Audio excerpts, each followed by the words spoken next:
বিএনপির সিনিয়র যুগ্ম মহাসচিব রুহুল কবির রিজভী মির্জা ফখরুল ইসলাম আলমগীরের স্থলাভিষিক্ত হতে যাচ্ছেন। বিএনপির দায়িত্বশীল একাধিক সূত্র আজ এ তথ্য নিশ্চিত করেছে।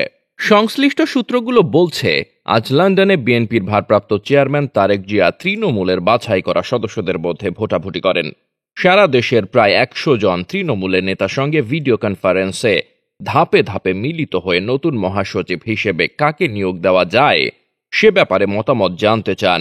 এ মতামতে রুহুল কবির রিজভীর পক্ষে 96 ভোট পড়েছে বলে দায়িত্বশীল সূত্র নিশ্চিত করেছে। ইতোমধ্যেই রুহুল কবির রিজভীর সঙ্গে তারেক জিয়ার কথা হয়েছে।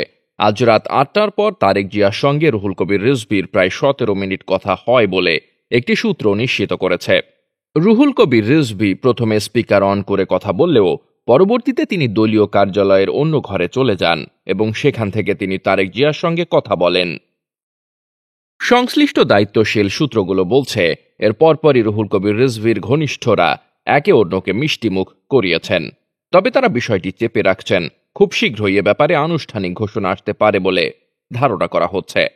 উল্লেখ্য, গত কিছুদিন ধরে রুহুল কবির রিজভীকে নিয়ে জয় জয়কার চলছিল। রুহুল কবির রিজভীর সমর্থক গোষ্ঠীকেই বিভিন্ন গুরুত্বপূর্ণ পদে বসানো হচ্ছিল। এমনকি লন্ডন থেকে বিভিন্ন কমিটি পরিবর্তনের যে বার্তাগুলো তারেক জিয়া দিচ্ছিলেন, সেই বার্তাগুলো মহাসচিবের কাছে নয়, সরাসরি রুহুল কবির রিজভীর কাছে দেওয়া হচ্ছিল এবং রিজভী এই নির্দেশনাগুলো টাইপ করে সকলের অগোচরে গণমাধ্যমে প্রকাশ করেছিলেন। বিএনপির বিভিন্ন পর্যায়ের নেতা গণমাধ্যমের মাধ্যমেই বিএনপির পরিবর্তনের কথাগুলো জানাচ্ছিলেন। ঢাকা মহানগর উত্তর ও ঢাকা মহানগর দক্ষিণ, চট্টগ্রাম উত্তর এবং দক্ষিণ এবং বরিশাল মহানগর বিএনপির কমিটি বিলুপ্ত হয়েছে কোনো নেতাই কিছু জানাননি। এমনকি যুবদলের কমিটি বিলুপ্তির বিষয়টিও সকলের অজানা ছিল, জানতেন একমাত্র রুহুল কবির রিজভী। নাটকীয়ভাবে গত কিছুদিন ধরে রুহুল কবির রিজভীর সঙ্গে তারেক জিয়ার একটি সখ্যতা তৈরি হয়েছে, আর এই সখ্যতার কারণেই এখন রুহুল কবির রিজভীর ওপর নির্ভর করছেন তারেক জিয়া। তবে অন্য একটি সূত্র দাবি করছে যে দলের তৃণমূলের সঙ্গে আলাপকালে রিজভীকেই তারা নিরঙ্কুশভাবে পছন্দ করেছেন। তৃণমূলের নেতারা মনে করছেন যে দলের দুর্দিনে রুহুল কবির রিজভী আশা ভরসার স্থল এবং তিনি উজ্জীবিত রেখেছেন দলকে। তাই তিনি ছাড়া আর কোনো নেতাই পূর্ণকালীন দায়িত্ব পালন করছেন না বলে তৃণমূলের পক্ষ থেকে অভিযোগ উঠেছে।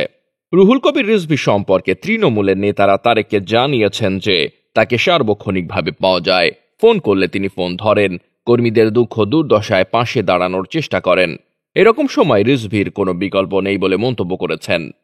মির্জা ফখরুল ইসলাম আলমগীর কিছুদিন ধরেই মহাসচিব হিসেবে দায়িত্ব পালন করার ব্যাপারে অনীহা প্রকাশ করছেন।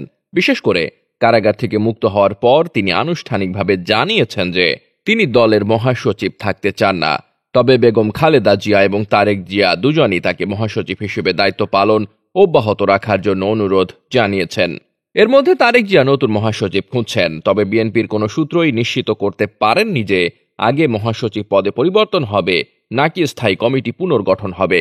তবে যেটিই হোক না কেন, রুহুল কবির রিজভী যে বিএনপির পরবর্তী মহাসচিব হতে যাচ্ছেন তা মোটামুটি নিশ্চিত।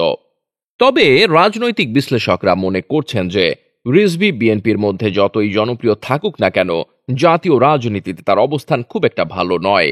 জনগণের কাছেও তার গ্রহণযোগ্যতা খুব একটা বেশি নয়।